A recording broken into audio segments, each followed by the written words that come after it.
We all need water, it's essential. Without water we die, simple as that.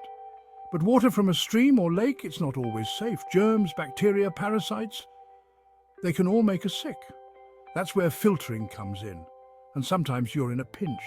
No electricity, no gas, you have to rely on your skills. Filtering water removes the bad stuff. It makes water safe to drink. Knowing how to filter without modern conveniences, that's crucial. It could save your life. I've been in situations where clean water was scarce. Trust me, knowing these skills is vital. Out in the wild, you have to be resourceful. You have to use what you have on hand. Nature provides, but you need to know where to look. And that's what I'm here to teach you. Simple, effective methods to make water safe. No fancy equipment needed. Filtering water isn't about magic, it's about layers. Each layer traps smaller and smaller particles. The more layers, the cleaner your water. Think of it like a sieve. Big holes catch big stuff, smaller holes catch smaller stuff. Same principle here. First, let's talk about pre-filtering. This is your first line of defense. Use a cloth, a bandana, even your shirt in a pinch. This removes large debris like leaves, twigs, and sediment.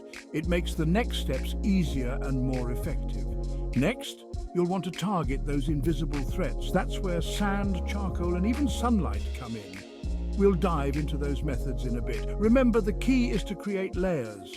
Don't rush the process. Take your time and do it right. This method is simple, it's effective, and it uses materials you probably already have. You'll need a container, a piece of cloth, cotton works best, and some water, that's it. First, find a container to collect your filtered water. A bottle, a pot, anything will do. Next, take your cloth and drape it over the top of your container. Secure it with a rubber band, string, or even just your hand. Now, slowly pour your water through the cloth. The cloth will trap the larger particles, letting cleaner water pass through. This method is great for removing sediment and debris. But remember, it won't remove everything. For smaller particles and bacteria, you'll need additional filtration methods. But in a pinch, the cloth filter can be a lifesaver. Section 4. Method 2. The sand filter. Sand filters have been used for centuries. They're simple to make and incredibly effective.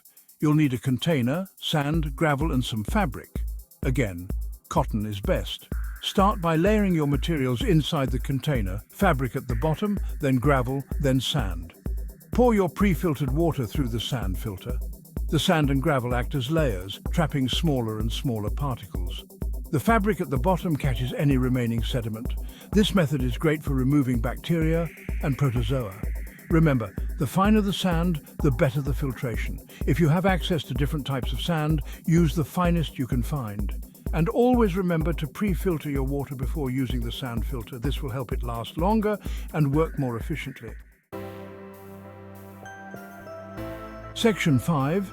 Method 3. The power of the sun. You might not think of the sun as a water filter, but it can be a powerful tool. Sunlight has natural disinfecting properties. It can kill harmful bacteria and viruses in water. This method is called solar disinfection, or SODIS. To use SODIS, you'll need a clear plastic bottle and sunlight. Fill your bottle with pre-filtered water, leaving a few inches of space at the top. Screw the cap on tightly and shake the bottle vigorously for 30 seconds. This helps oxygenate the water. Now place the bottle in direct sunlight for at least 6 hours. If the day is cloudy or cool, leave it out for 2 days to be safe. The sun's UV rays will kill most harmful microorganisms in the water, making it safe to drink. Section 6. Be prepared. Clean water is essential for survival. Knowing how to filter water without electricity or gas is a vital skill. These methods are simple, but they can mean the difference between life and death in a survival situation. Remember, practice makes perfect. Don't wait for an emergency to try these methods for the first time. Practice them now so you're prepared when it counts. Keep a bandana or piece of cloth in your backpack for easy pre-filtering. Familiarize yourself with the materials needed for a sand filter, and remember, always be aware of your surroundings, know where to find water sources, and always treat any water you find in the wild as potentially contaminated. By being prepared and knowing how to filter water, you can ensure your safety and well-being in any situation.